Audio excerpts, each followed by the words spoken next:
നമസ്കാരം, ഇത് IBN മലയാളം. നിരന്തരമായി 24ഉം ഏഷ്യാനെറ്റും റിപ്പോർട്ടർ ചാനലും തമ്മിൽ പ്രക്ഷേപണ കാര്യത്തിൽ ഒന്നാം സ്ഥാനത്തേക്ക് മത്സരിക്കുകയാണ്. ഓഗ്മെന്റഡ് റിയാലിറ്റിയുടെയൊക്കെ സാധ്യത കൂടിയപ്പോൾ 24ഉം റിപ്പോർട്ടറും ഒക്കെ അങ്ങ് പടർന്നു പന്തലിച്ചു. വഴിനീളെയുള്ള ഫ്ലെക്സ് ബോർഡുകളിലടക്കം മരമുറി ചാനലായ റിപ്പോർട്ടർ ഒന്നാം സ്ഥാനത്തെത്തി എന്ന പരസ്യങ്ങളും കാണാറുണ്ട്. എന്നാൽ ഈ പരസ്യത്തിൽ നിന്ന് എന്താണ് അവർ ഉദ്ദേശിച്ചതെന്ന് മനസ്സിലാകുന്നില്ല. KUWJയുടെ മുഖമാസികയായ പത്രപ്രവർത്തകൻ 68 പേജുകളുള്ള പുതിയ ലക്കത്തിലെ ബാക്ക് ഇന്നർ പരസ്യം റിപ്പോർട്ടർ ചാനലിൻ്റെതാണ്.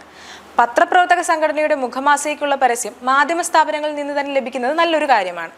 മുട്ടിൽ മരമുറി കേസിലൂടെ മലയാളികൾക്ക് പരിചിതനായ ചാനൽ മുതലാളി ആൻഡ്രൂ അഗസ്റ്റിന്റെ നേതൃത്വത്തിലുള്ള റിപ്പോർട്ടർ ടീമിലെ പ്രമുഖരുടെ മനോഹരമായ പടം സഹിതമാണ് പരസ്യം.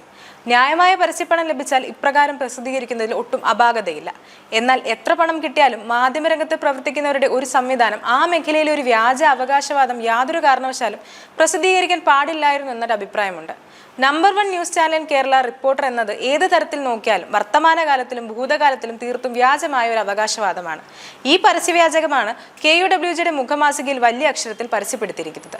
റിപ്പോർട്ടർ ചാനൽ മുതലാളിക്ക് അങ്ങനെ ഒരു പരസ്യം നൽകാൻ പ്രത്യേകിച്ച് മനസാക്ഷി കുത്തില്ലായിരിക്കാം. എന്നാൽ അതേപോലെ പ്രസിദ്ധീകരിക്കുന്ന KUWJ മുഖമാസികയുടെ പത്രപ്രവർത്തകർക്ക് ഉളുപ്പ് ബാധകമാകും. ഇതേ പുതിയ ലക്കത്തിന്റെ അഡ്വക്കേറ്റ് തമ്പാൻ തോമസിന്റെ ലേഖനത്തിന്റെ തലക്കെട്ട് കവറിലും അച്ചടിച്ചു വന്നിട്ടുണ്ട്. മാധ്യമപ്രവർത്തകർ പീഡക തൊഴിലാളികളോ എന്നതാണത്. ഇത്രയും സാമൂഹ്യ വിരുദ്ധമായ മുതലാളി ഭാവം പേറിയാണല്ലോ ഇവരെല്ലാം നാടിനെ ഉദ്ധരിക്കാൻ നടക്കുന്നതെന്ന് ഓർക്കുമ്പോൾ സഹതാപമാണ്. പീഡക തൊഴിലാളി എന്തോ അധമ ജോലിയാണെന്ന ധ്വനിയിലാണല്ലോ വരേണ്യ മാപ്രോളും വക്കീലും തലക്കെട്ട് ചേർത്തിരിക്കുന്നത്. എഴുതിയ വക്കീലിന് ബാധകമല്ലെങ്കിൽ തിരുത്തേണ്ടവരായ ഇതിന്റെ എഡിറ്റോറിയൽ ബോർഡിൽ ഇരിക്കുന്നവർ ഈ മനോഭാവം കനീഭവിച്ച് ദുഷിച്ചു കിടക്കുന്നു എന്നല്ലേ മനസ്സിലാകേണ്ടത്.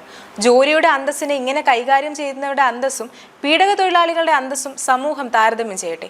ഒരു കാര്യം പറയാം, എൻ്റെ അറിവിൽ ഒരു പീഡക തൊഴിലാളിയും തൊഴിലാളി സംഘടനയും സർക്കാർ ഫണ്ട് പുട്ടടിച്ച് കണക്ക് ചോദിക്കുമ്പോൾ ബബ്ബബ അടിച്ചിട്ടില്ല.